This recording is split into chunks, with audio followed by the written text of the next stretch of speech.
Je viens d'enregistrer une vidéo en réaction aux déclarations du giflé souffleté, un dénommé Macron, qui a rétabli le passeport sanitaire, en réalité qui rétablit la ségrégation en France. Ça provoque une levée de boucliers très ferme de la part de la plupart des partis politiques, des dirigeants politiques, à l'exception bien entendu de La République en marche arrière, des Républicains et d'autres partis complices que je ne nommerai pas. Pour les autres, du Rassemblement national à la France insoumise, en passant par les Patriotes, Debout la France et l'Union populaire républicaine de François Asselineau, les réactions sont extrêmement vives. Les déclarations, les décisions prises par Macron sont fortement décriées, piquées au vif par la défaite cuisante qu'il a subie aux élections départementales et régionales. Macron, tel qu'on lui-même, tel qu'on le connaît, ne pouvait pas ne pas réagir, et donc il s'attaque à quasiment tous les Français, et pas uniquement au personnel soignant, lequel personnel soignant a jusqu'au 15 septembre pour s'exécuter. Il attaque le tissu économique local. Il interdit effectivement aux Français de vivre normalement, de voyager. Il s'attaque aux enfants à partir de 12 ans. Bref, une déclaration attendue qui ne surprend personne. Une déclaration, par contre, qui contraste avec la décision de la chancelière allemande Angela Merkel de ne pas imposer de passeport sanitaire ni de vaccination.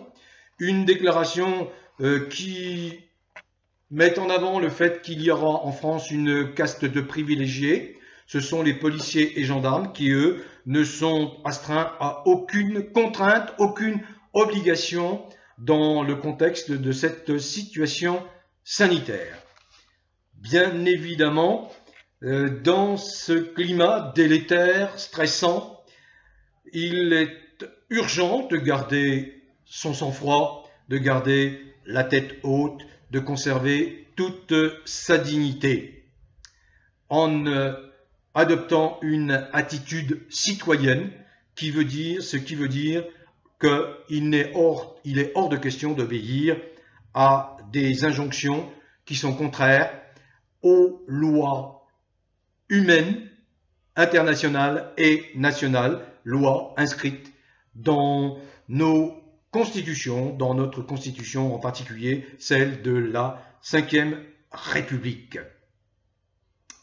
Macron a bien évidemment ignoré superbement toutes les preuves scientifiques que de nombreuses sommités médicales en particulier ont rendues publiques.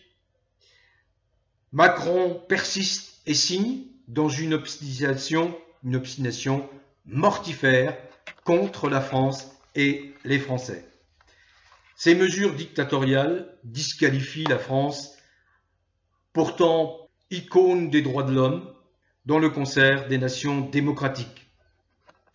Je vous invite donc, si cela vous intéresse, à prendre connaissance de la vidéo complète publiée sur le site odyssée.com.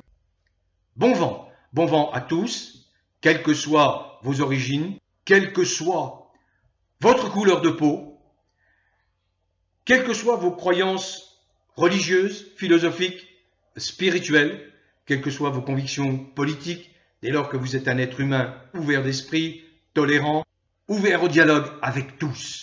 Continuez à cultiver le bien-être, bien que nous soyons tous confrontés à cette adversité que nous n'avons pas demandée, loin s'en faut. Continuez néanmoins à cultiver le bien-être, gage de bonne santé, autant sur le plan moral que sur le plan physique.